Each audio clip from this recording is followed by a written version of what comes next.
Today marks the 50th day of the statewide shutdown. On Tuesday, April 28th, the Baker-Polito administration announced the extension of the emergency order requiring all businesses and organizations that do not provide COVID-19 essential services to stay closed until May 18th.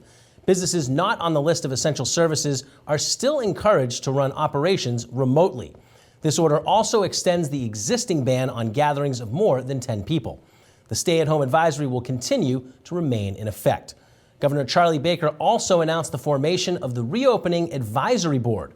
The board brings public health officials together with leaders from the business community and municipal government from across the Commonwealth. This group is charged with advising the administration on strategies to reopen the economy in phases based on health and safety metrics. Over the next 3 weeks, the board will meet with key stakeholders and solicit input to develop a report by May 18th. The report will include DPH-approved workplace safety standards, industry frameworks, and customer protocols and guidelines. Local businesses are already thinking ahead to when the ban is lifted. It's now an opportunity for us all collectively to start thinking about what the reopening of businesses will look like. We know that it's going to have to be a gradual, phased-in approach. We know that a lot of the things that we were accustomed to doing before this have to change. We're not going to be able to have, large events. We're not going to be able to all just sit shoulder to shoulder in restaurants or in stores or in elevators in our office buildings. So everybody's got to start thinking now about how they reconfigure what we do and how we go about it. And the next 3 weeks really will be an opportunity for the business community and everybody to think about that before customers can even come back into their doors. A lot of them have been looking towards these federal loans programs, including the Small Business Administration's Paycheck Protection Program loans. It's just been really tough for businesses to get these loans. All around the country, businesses are really seeing this as a lifeline for them.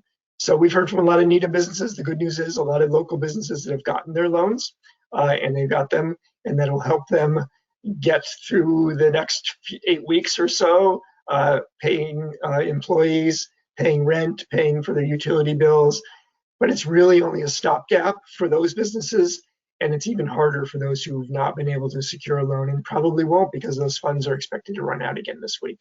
So we're worried, obviously, for the sake of all of our businesses, that they will be able to get through this transition period of no customers. And then it's going to be really hard when we reopen some businesses and when we start seeing customers come back. The economy is just not going to be nearly as strong. Spending won't be nearly as strong.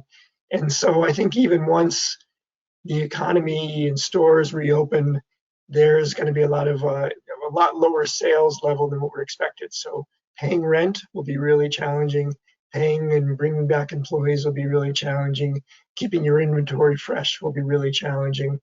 And, there's a couple of big milestones this week. May 1st marks the second month where store owners, any business owner has to pay their rent while closed. So they're paying for a building that's been closed. It's really tough to pay that bill for something that you can't even get any revenue from.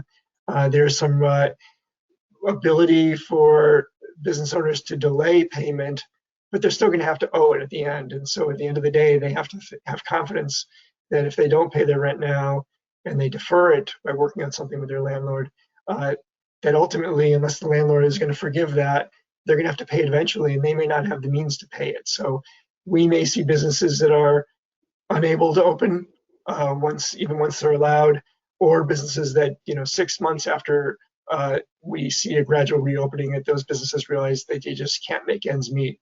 It's going to be a tough year for businesses.